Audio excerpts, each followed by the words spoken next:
জি, শুনতে পাচ্ছেন আমাকে আপনারা? হ্যালো। জি স্যার। আচ্ছা। আচ্ছা, তো যেখানে ছিলাম আমরা সেটা হলো যে আপনার hidden text. Hidden টেক্সটটা হলো যে ওইটাই, যে আপনার ওয়েবসাইটের ভিতরে অনেক সময় ব্যাক এন্ডে, মানে কন্ট্রোল প্যানেলের ব্যাক এন্ডে ডেভেলপাররা তারা বিভিন্ন কন্টেন্ট বা বিভিন্ন আর্টিকেল তারা ইনএক্টিভ করে রাখে। তো এই কারণে আপনার সোর্স কোডের যে সাইজ, সেই সাইজ, ফাইল সাইজ অনেক বড় হয়ে যায়। দ্যাটস ওয়াই আপনার সাইটের লোডিং টাইমটা বেড়ে যায়। এটা করা যাবে না। এটা যদি থাকে তখন আপনি একটা রিপোর্টে লিখবেন। তো সেক্ষেত্রে যদি এরকমের থাকে, হাইডেন টেক্সট যদি থাকে, তাহলে আপনারা লিখবেন ইয়েস। এবং সেটা কোথায় আছে হাইডেন টেক্সট সেটা তো বের করার ওই আমি দেখাই দিলাম আপনাদের। এই যে লাইন লেখা থাকবে, যে দেখুন 34 নাম্বার লাইন, ধরুন এটাই একটা হাইডেন টেক্সট, তাহলে আপনারা লিখবেন 34 লাইনে হাইডেন টেক্সট লেখা আছে। তাহলে আমি এখানে লিখবো ইয়েস এবং সোর্স কোড 34।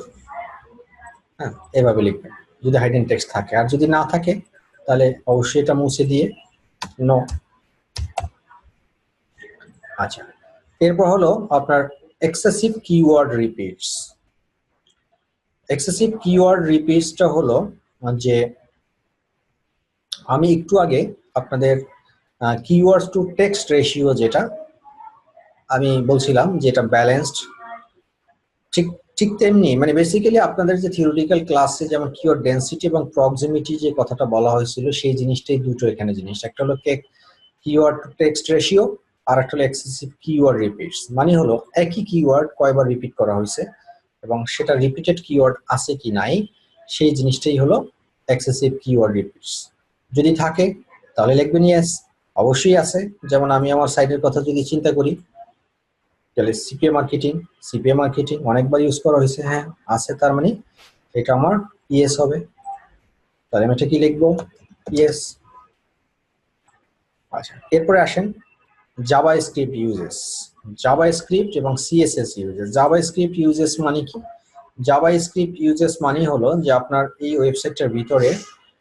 ওয়েবসাইটের ভিতরে আমরা জাভাস্ক্রিপ্ট কতটুকু ইউজ করছি এবং আদৌ করছি কি না, সেটা কিভাবে বের করবেন? সেটা বের করার ওই হলো আপনার একই প্রসিডিউর। সোর্স কোডে যাবেন, সোর্স কোডে গিয়ে আপনার কন্ট্রোল এফ চাপবেন, এফ চেপে লিখবেন স্ক্রিপ্ট, SCRIPT, স্ক্রিপ্ট। স্ক্রিপ্ট চেপে এন্টার দিতে থাকবেন। দেখবেন যে এন্টার দিতে দিতে কোন একটা জায়গায় লেখা আসবে স্ক্রিপ্টের পাশে জাভা স্ক্রিপ্ট। এই যে দেখুন চলে আসছে already, script type text public Java script. আচ্ছা, এই জিনিসটা বের করতে হবে কেন? আমি এখন পেয়ে গেলাম তো যে জাভা স্ক্রিপ্ট এখানে ইউজ হয়েছে, তাহলে আমি এখানে লিখে দিলাম যে জাভা স্ক্রিপ্ট ইয়েস আছে। এখন না থাকলে কি হতো, আর থাকলেই বা কি হতো? বেসিক্যালি ব্যাপারটা হলো জাভা স্ক্রিপ্ট ছাড়া ওয়েবসাইট হয় না নর্মালি। জাভা স্ক্রিপ্ট থাকবে, এটাই স্বাভাবিক। কিন্তু যেই সব ওয়েবসাইটগুলো ওয়ার্ডপ্রেসে করা সেই সব ওয়েবসাইটগুলোর ভিতরে by default JavaScript plugin install করা থাকে। প্রয়োজনে, অনেক অনেক সময় প্রয়োজনে, নিজের প্রয়োজনে বা ডিজাইনের প্যাটার্ন চেঞ্জ করার প্রয়োজনে আমাদেরকে এডিশনাল জাভা স্ক্রিপ্ট ল্যাঙ্গুয়েজ বা JavaScript coding by force আমাদের সেই ওয়ার্ডপ্রেস ওয়েবসাইটের ভিতরে ম্যানুয়াল বসাতে হয়। তো বেসিক্যালি ব্যাপারটা হলো যে জাভাস্ক্রিপ্ট যেটা আমি এখন লিখলাম ইয়েস, সেটা আমার দরকার না। আমার দরকার যে আমি ম্যানুয়াল কোনো জাভাস্ক্রিপ্টের কোড এই শিখবকই.com এর ওয়েবসাইটের ভিতরে আমি বসিয়েছি কিনা। সেটা আপনি কিভাবে বুঝবেন?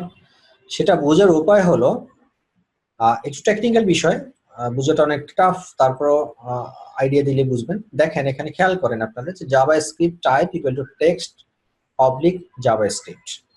এই জাভাস্ক্রিপ্টের যে ট্যাগটা ইউজ করা হয়েছে, সেই ট্যাগের ভিতরে আমার যে কন্টেন্ট, মানে ওয়েবসাইটের যে ডিজাইন, সেই ডিজাইনের একটা ধারাবাহিকতা আছে। মানে এই কাজ শেষ হয়েছে তারপর এটা বসানো হয়েছে। বাট যদি এই ওয়েবসাইটের ভিতরে এডিশনাল কোনো জাভাস্ক্রিপ্ট ইউজ করা হতো, সেই জাভাস্ক্রিপ্টের কোডিংটা এখানে থাকতো না। সেটা ইউজ করা হতো যে কোনো একটা স্পেসিফিক জায়গায় টপে। ধরুন প্রত্যেকটা ক্ষেত্রে খেয়াল রাখবেন, ওয়ার্ডপ্রেসের কোনো ওয়েবসাইটের ক্ষেত্রে এডিশনাল যদি কোনো কোডিং আমরা বাই ফোর্স করি, সেই কোডিং গুলো আমরা সবগুলো এক জায়গায় রাখি। এরকমের ধারাবাহিকভাবে থাকবে না যে সিএসএস, জাভাস্ক্রিপ্ট, পিএইচপি এরকম ধারাবাহিক থাকবে না। এটা থাকবে ধরুন টপে কোনো একটা জায়গায় এরকমের সিরিয়ালি লেখা থাকবে style dot CSS, style dot JavaScript, text dot JavaScript, এরকমের সব এক জায়গায় থাকবে। তার মানে আমরা এখন যে জাভাস্ক্রিপ্টটা খুঁজে বের করলাম সেই জাভাস্ক্রিপ্টটা কিন্তু ধারাবাহিক জাভাস্ক্রিপ্ট। এটা কোনো এডিশনাল আমরা কি করি নাই, পুশ করি নাই। এখানে আমরা এডিশনাল কোনো কোডিং করি নাই। আরো একটা জিনিস বুঝার উপায় আছে, খেয়াল করেন উপরে একটা হেডিং ট্যাগ দেওয়া আছে, এখানে কি লেখা আছে, ইয়োস্ট এসইও প্লাগইন। মনে পড়ে কিনা দেখেন যে আমি যখন আপনাদের অন পেজ অপটিমাইজেশন পড়াইছিলাম তখন ইয়োস্ট এসইও নামে একটা প্লাগইন ইনস্টল করছিলাম। এই জাভাস্ক্রিপ্টের যে কোডিংটা আপনারা এখানে দেখতে পাচ্ছেন, সেই জাভাস্ক্রিপ্টের কোডিংটা মূলত এই যে প্লাগইনটা আমি এসইও ইয়োস্ট যে প্লাগইনটা আমি ওখানে ইনস্টল করেছিলাম সেই প্লাগইনের সাথে বাই ডিফল্ট এই জাভাস্ক্রিপ্ট কোডিংটা এখানে অটোমেটিকলি বসে গেছে। দ্যাট মিনস এটা আমরা সেলফ হ্যান্ডে বা আমাদের ব্যক্তিগত কোনো হ্যান্ডে আমরা এই জাভাস্ক্রিপ্টের কোডিংটা আমরা এখানে ইনপুট দেই নাই, এটা বুঝাই যায়। এটাও একটা ওয়ে। আরেকটা ওয়ে তো আমি একটু বলেই দিলাম যে জাভাস্ক্রিপ্টের এডিশনাল কোনো বাই ফোর্স জাভাস্ক্রিপ্ট ল্যাঙ্গুয়েজ বসালে সেটা আরেকটা আলাদা জায়গায় সবগুলো একসাথে থাকবে। তার মানে কি দাঁড়ালো, আমরা এখানে লিখবো যে আমাদের জাভাস্ক্রিপ্ট এডিশনাল কোনো জাভাস্ক্রিপ্ট আমাদের ইউজ করা হয় নাই, তাহলে আমরা লিখবো নো। আচ্ছা, এরপরে সেম একইভাবে সিএসএস ইউজেস এর ক্ষেত্রে ওই বিষয় একই, সেটা আপনারা খুঁজে বের করবেন। এই স্ক্রিপ্টের জায়গায় জাস্ট লিখবেন সিএসএস। বিভিন্ন সিএসএস এখানে ইউজ করা হয়েছে, দেখুন একটা ধারাবাহিক যে সিএসএস ইউজ করা হয়েছে, এখানে কোনো আমরা বাই ফোর্স কোনো সিএসএস আমরা ইউজ করি নাই, বা ওই একই কথা, আগের কথাটাই রিপিট এখানে। তার মানে এখানেও আমাদের এই রিপোর্টটা হবে না। আচ্ছা, এখন বলতে পারেন যদি এডিশনাল জাভাস্ক্রিপ্ট এবং এডিশনাল সিএসএস ইউজ করা হইতো তাহলে অসুবিধাটা কি ছিল? হ্যাঁ, এই ক্ষেত্রে অসুবিধাটা আছে যে ওয়ার্ডপ্রেসের ওয়েবসাইটে যদি আপনি বাই ফোর্স বা ম্যানুয়াল কোনো সিএসএস বা জাভাস্ক্রিপ্টের কোনো কোডিং আপনি জোর করে তার কোডিং এর ভিতরে বসাই আপনি কাজ সারতে পারবেন। আপনার ওয়েবসাইটের ফ্রন্ট এন্ডের কোনো চেঞ্জ হবে না, ওয়েবসাইটের ফ্রন্ট এন্ড দেখতে সুন্দর লাগবে, আপনি যা করতে চাচ্ছিলেন তা হয়েও গেছে, বাট এসইওর ক্ষেত্রে প্রবলেম করবে। আপনার সাইডের লোডিং টাইম বেড়ে যেতে পারে, আপনার সাইডের অ্যাবনর্মালিটি বেড়ে যেতে পারে। বিষয়টা হলো এরকমের যে একটা দুর্বল মানুষের মাথার উপরে যদি আপনি 2 মণ এর একটা 80 কেজি ওজনের একটা বস্তা যদি তুলে দেন, তখন কিন্তু সে হয়তোবা সে না বলবে না, যেহেতু সে দুর্বল মানুষ, আপনি জোর করে তার মাথার উপর চড়াই দিচ্ছেন, সে চেষ্টা করবে কিন্তু সে বেশি দূর কিন্তু নিয়ে যেতে পারবে না। কোনো একটা সময় গিয়ে তখন কি করবে, বস্তাটা নিচে ফেলে দিবে, সেক্ষেত্রে আপনার বস্তাটা নষ্ট হয়ে যেতে পারে, ড্যামেজ হয়ে যেতে পারে, বাট সে কিন্তু চেষ্টা করছে। বাট আপনি বুঝতেই পারতেছিলেন দেওয়ার সময় যে সে অনেক স্ট্রং পাবলিক না, দুর্বল পাবলিক, সে নেওয়ার ক্ষমতা রাখে 40 কেজি, তার মাথার উপর আপনি 80 কেজি দিচ্ছেন। ঠিক তেমনি বিষয়টা এরকমের যে ওয়ার্ডপ্রেস ওয়েবসাইটের ভিতরে high level language JavaScript, CSS এগুলো যদি আপনি বাই ফোর্স বসানোর চেষ্টা করেন আপনি কাজ সারতে পারবেন, বাট আলটিমেটলি কোনো একটা জায়গায় গিয়ে এসইওতে গিয়ে আপনি প্রবলেম ফেস করবেন। তো এই হলো বিষয়। তারপরে দেখুন এখানে আপনার আরেকটা জিনিস আছে, কিওয়ার্ড ইন মেইন ডোমেইন। হ্যাঁ, কিওয়ার্ড ইন মেইন ডোমেইন সেটা হলো যে আমার যদি নিশ কিওয়ার্ড হয় এডুকেশন, আমি শিখবকুই.com কে দিয়ে এক্সাম্পল দিই যে আমার নিশ কিওয়ার্ড ধরেন এডুকেশন বা অনলাইন এডুকেশন। এখন আমার এই ডোমেইনটা যদি হইতো যে www.onlineeducation.com, তাহলে আমরা এই জায়গাটাতে কি করতাম, ইয়েস লিখতাম। যেহেতু আমার নিশ কিওয়ার্ড অনলাইন এডুকেশন বাট আমার ডোমেইন হলো www.শিখবকুই.com, তার মানে আমার ইউআরএল এর সাথে আমার কি কিওয়ার্ডস ইন মেইন ডোমেইনের সাথে আমার কিওয়ার্ড মিলতেছে না, দ্যাটস ওয়াই আমি এখানে লিখবো নো। আচ্ছা, এখন বলেন নো হলে কি সমস্যা, ইয়েস হলে সমস্যা কি? কোনোটাই সমস্যা না, ইয়েস হলে বেটার, আর নো হলে যে আপনার খুব সমস্যা হয়ে যাবে তা না। ইয়েস হলে একটু ভালো, কারণ আপনার নিশ কিওয়ার্ডের সাথে আপনার ডোমেইনের সাথে মিল আছে, এসইও ক্ষেত্রে এটা অ্যাডভান্টেজ আছে, এক্সট্রা একটা অ্যাডভান্টেজ। আর যদি না থাকে তাহলে আপনার কোনো লস নাই, সোজা কথা। তারপর আসেন ডোমেইন এইজ অথবা ডোমেইন রেজিস্ট্রেশন। ডোমেইন এইজ অবলিক ডোমেইন রেজিস্ট্রেশন ডেট, এটা কিভাবে ফাইন্ড আউট করবেন? এটা বের করার জন্য আপনাকে যেটা করতে হবে, একটা টুলস ইউজ করতে পারেন, অনলাইন টুলস, যেটা আমি সবসময় করে থাকি। সেটা হলো হু ইজ বলা হয় এটাকে। আপনারা টাইপ করবেন হু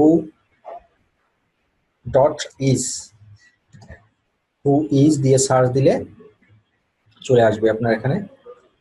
এই যে দেখুন এই পেজটা আসছে। এখন এখানে যদি আপনি আপনার ডোমেইনটা যদি টাইপ করেন তাহলে আপনার এখানে ডিটেল দেখতে পারবেন এই ডোমেইনটার অথরিটি কে। www.shigbokoi.com, এটা দিয়ে আমি সার্চ দিলাম।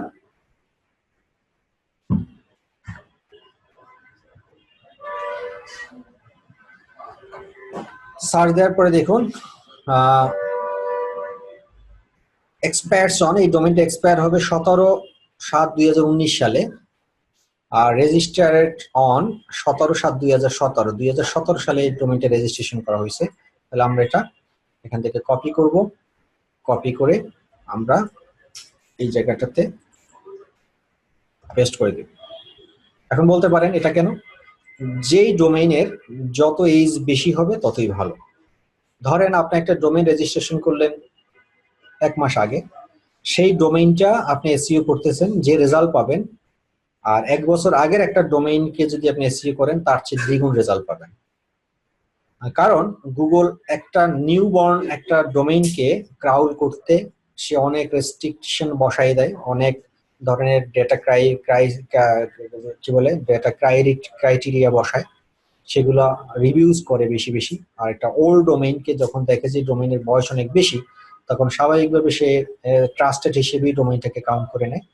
এটা একটা অ্যাডভান্টেজ, যে ডোমেইনের বয়স যত বেশি হবে আপনার সাইট তত বেশি তাড়াতাড়ি র্যাঙ্ক হবে। এরপর আসেন ডোমেইন এক্সটেনশনটা কি।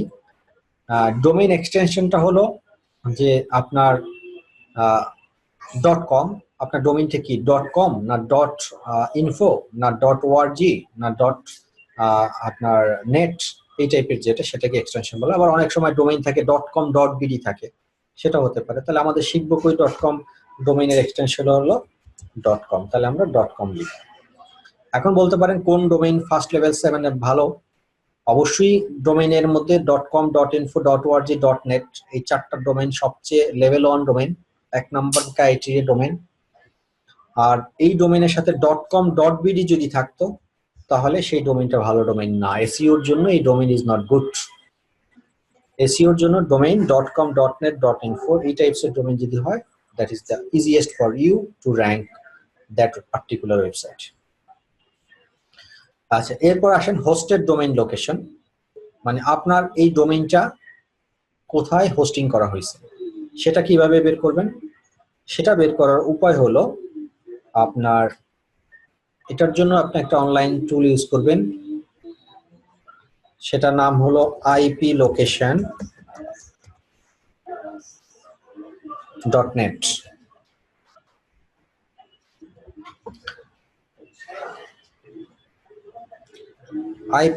iplocation.net দিয়ে যখন সার্চ দিবেন, সার্চ দেওয়ার পরে একটা পেজ আসবে, সেই পেজের ভিতরে আপনি আপনার ডোমেইনটা এখানে টাইপ করবেন। এখন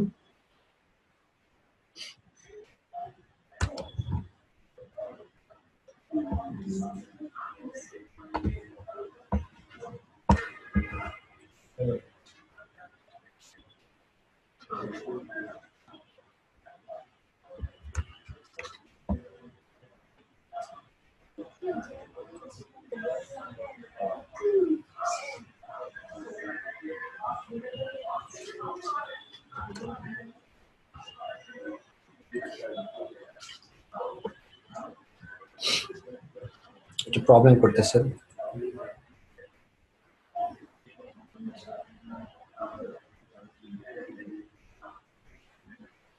দেখুন সার্চ দেওয়ার পরে আপনার এখানে শো করতেছে www.shigbokoi.com country United states.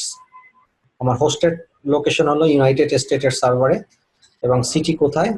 Atlanta সিটিতে। এটার আমার প্রোভাইডার কারা সেটার নাম শো করতেছে namecheap.inc। আপনার হোস্টিং সার্ভার আইএনসি আপনাদের কোম্পানির নামও আপনি দেখতে পাচ্ছেন। তার মানে এটা আমরা কি লিখবো? এটা ইউনাইটেড স্টেট। তাহলে আমি এখানে লিখবো লোকেশন কোথায়? ইউনাইটেড স্টেটে। বলতে পারেন এখন যে আপনার ইউনাইটেড স্টেটে হলে কি আর বাংলাদেশি হলে কি। এটা আসলে ডিপেন্ড করে যে আপনার সার্ভারটা, হোস্টিং সার্ভার লোকেশনটা ডিপেন্ড করে। কান্ট্রি যত ভালো তার মানে ওই দেশের ফ্যাসিলিটিসও তত ভালো। আমাদের দেশের নর্মালি ইলেকট্রিসিটিতে অনেক প্রবলেম থাকে। আমরা যদি বাংলাদেশে কোনো হোস্টিং কোম্পানির সাথে কাজ করি, প্রবলেম হতেই পারে। আমাদের দেশের ডিভাইসের কনফিগারেশন একটু লো টাইপের কনফিগারেশন। আমরা যদি ইউনাইটেড স্টেট যদি 5G ইউজ করে, আমরা ইউজ করি তাহলে 3G।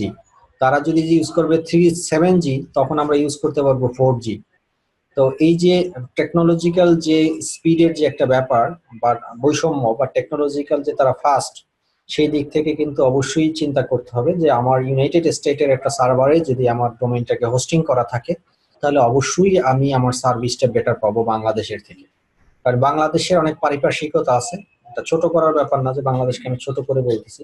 আমাদের অনেক পরিবেশ পরিস্থিতির উপর নির্ভর করে আমাদের অনেক প্রতিকূলতা চিন্তা করেই আমাদেরকে আগাতে হয়।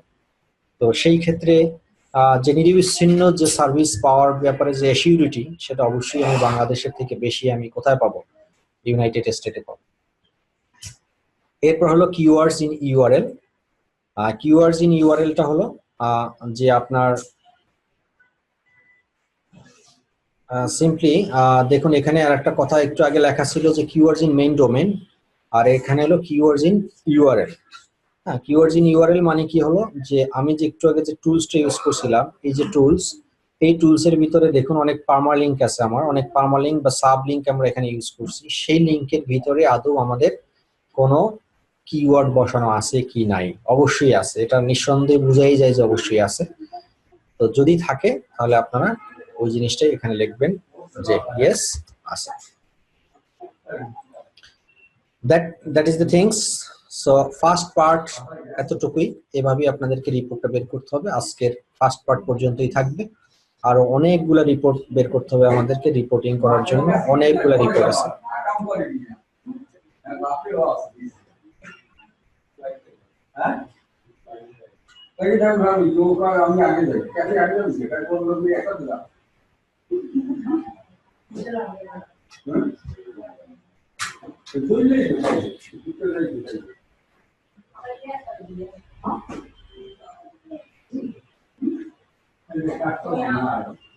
ঢুকাইয়ে দিয়েছে তারপরে আমার তারপরে হে ঘর ঢুকাইয়ে দিয়েছে ঢুকাইয়ে ওরা কোন নিতে কোন সামান ওরা বাবা যদি বলে কোন আমার কাছে ট্রেন্ডা নিয়ে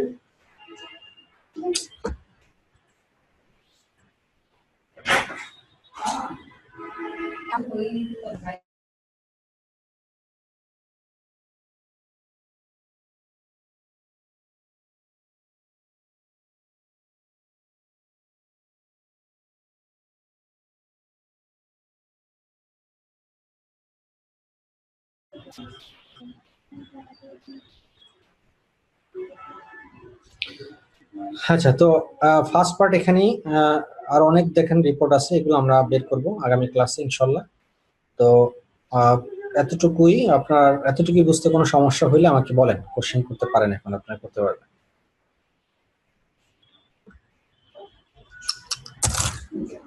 স্যার ওই যে ওই প্যানালাইজড বিষয়টা একটা কোশ্চেন ছিল, ওই ওরা যদি আমার সাইটে যদি এনি হাউ যদি প্যানালাইজ হয়ে যায়, এটা আমি বুঝবো কিভাবে, এটা ভাগ বের করবো কিভাবে, আর এটা বুঝার মানে হইছে যে প্যানালাইজ এটা কোনো আছে কিনা, মানে সাইন বা এভাবে কি করা? প্যানালাইজড হইলে তো আপনার গুগলে আপনার ওয়েবসাইট শোই করবে না, শেষ। আচ্ছা, সিম্পল, গুগলে সার্চ দিয়ে দেখবেন আপনার ওয়েবসাইটে আসতেছে কিনা। যদি না আসে তাহলে প্যানালাইজড, যদি আসে তাহলে প্যানালাইজড। কোশ্চেনটা হচ্ছে ever been penalized by Google, মানে হচ্ছে কখনো কি গুগল দ্বারা প্যানালাইজ হয়েছিল কি না, এই তো এটা এটা এটা না। হ্যাঁ, তো কখনো যদি পেনালাইজড হয়, যেদিন পেনালাইজড হয়েছে এরপর থেকে তো এর পর্যন্ত আপনার সাইট গুগলে আসবেই না। ধরেন 1 বছর আগে পেনালাইজড হয়েছে, এরপর থেকে এখন পর্যন্ত যদি আপনি এটা রিকভার না করেন ততক্ষণ পর্যন্ত আপনার সাইট গুগলে পাবেন না। তখন কি স্যার আমরা এখন মনে হয় কাজ করতেছি, তখন কি আমরা এটা বলবো যে তখন এটা হয়েছিল বা কি একটা বিষয়? ওরে ভাই, আমরা এবার আপনি কি 1 বছর আগের রিপোর্ট এখন তৈরি করতেছেন? আপনি এই রিপোর্টটা কেন তৈরি করতেছেন? এই রিপোর্টটা তৈরি করতেছেন এখনকার জন্য। তাহলে এক আচ্ছা বছর আগের কথা বর্তমান কেন আসে? কন্ডিশন নিয়ে। তো আপনি 1 বছর আগে কি ছিল সেই চেহারা তো আপনার দরকার নেই। 1 বছর আগে আচ্ছা পেনালাইজ ছিল, এটা আবার রিকভার হয়ে ঠিক হয়ে গেছে, ওই রিপোর্ট তো আপনার এখানে আনার দরকার নেই। আপনার বর্তমান কারেন্ট কি সিচুয়েশন সেটা বলেন। আচ্ছা, এখন স্যার কোশ্চেন হচ্ছে যদি এটা প্যানালাইজ হয়ে যায় আমার সাইটটা, সেটা আমি রিকভার করবো কিভাবে? হ্যাঁ, প্যানালাইজড হয়ে গেলে আপনার কি কি কারণে প্যানালাইজড হয়ে যাইতে পারে? এই কারণে তো প্যানালাইজড হয়ে যেতে পারে যে জিনিসগুলো এখন লেখা আছে এখানে। আচ্ছা হ্যাঁ, আচ্ছা। এই যে নিচের যে আরো অনেকগুলো লিংক আছে, এই কারণেই আপনার সাইটটা প্যানালাইজড হবে। তো এইগুলো সব আপনার এই রিপোর্টটা কেন তৈরি করতেছেন? এই প্যানালাইজ থেকে দূর করার জন্যই তো, নাকি? তখন আপনি এই রিপোর্ট তুলে দিবেন আপনার ডেভেলপারকে যে এই প্রবলেম আছে, তুমি এগুলো ঠিক করে দাও আমাকে। হুম, এবার মানে এবার সব কান বুঝতে পারছি।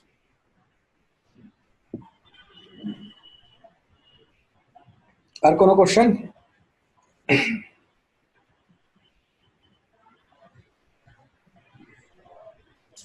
নাই? আচ্ছা, স্যার তো ডিরেক্টরিটা একটু বললে ভালো হতো। ডিরেক্টরি কোনটা? Directory browsing.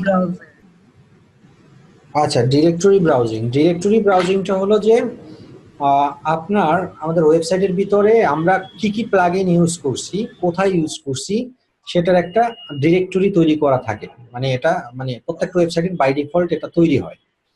এখন সেই জিনিসটা যদি আমি বাইরের মানুষদেরকে বলে দেই, তারা যদি ফাইন্ড আউট করে ফেলতে পারে, তাহলে তো আপনার ওয়েবসাইটটা হ্যাক হইতে পারে। যে হয় হ্যাক হওয়ার মূলত কারণেই হলো এই ডিরেক্টরি ব্রাউজিংটা অ্যালাউ করে রাখার কারণ। কিভাবে? ধরেন আপনি ফর এক্সাম্পল, ধরেন আমি এটারই তো ডিরেক্টরি দেখাইছিলাম মনে আপনাদের একটু আগে। কই গেল?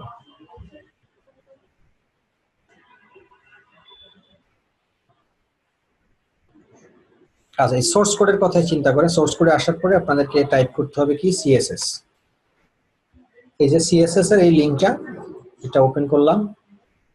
করার পরে আমার এই লাস্ট এই পোর্শনটা মুছে দিয়ে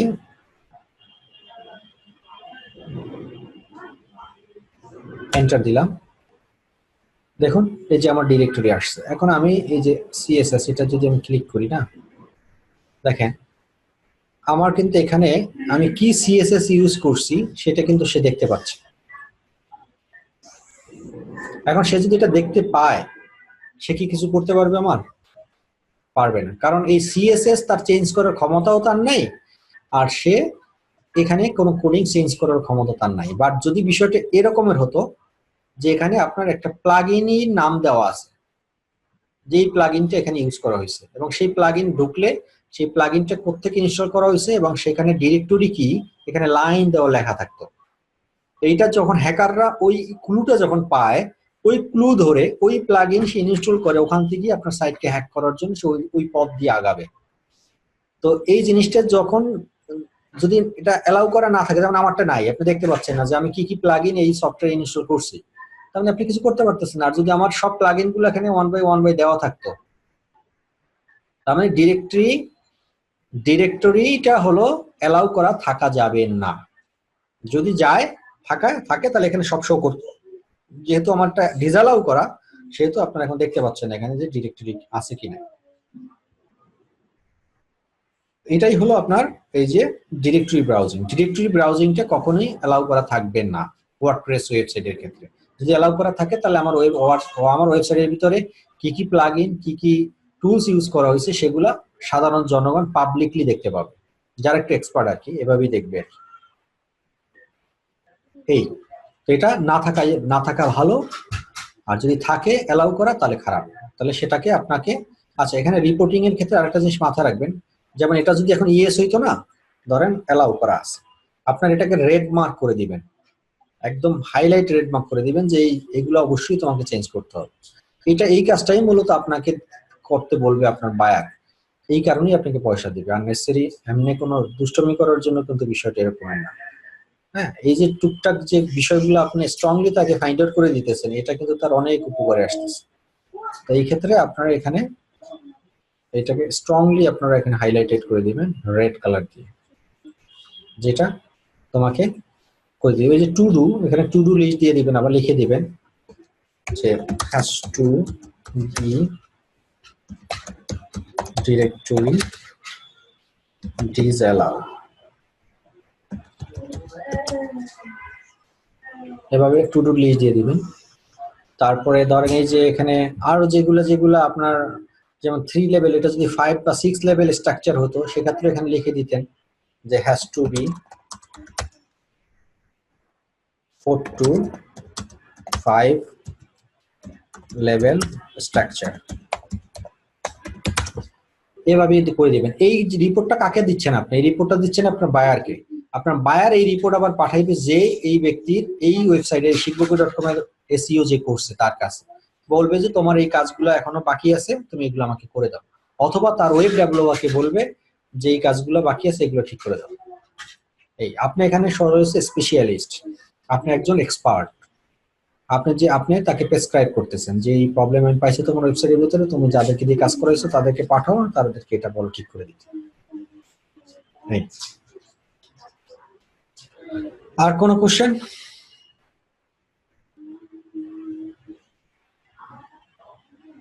নাই। Thank you very much. আল্লাহ হাফেজ, good night.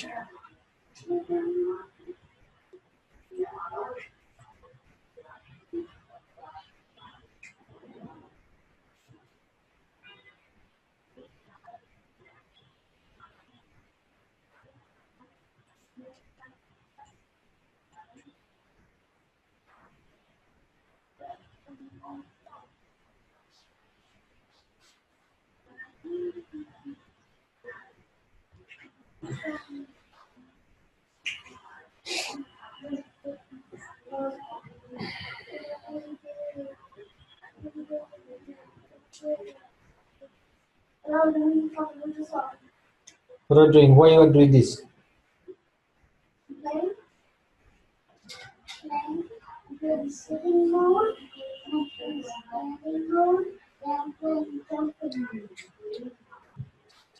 Now I want to open it because What is it? these are very cool. You don't want to use them. These clips are very important. You don't want to use them. So, you have to open them.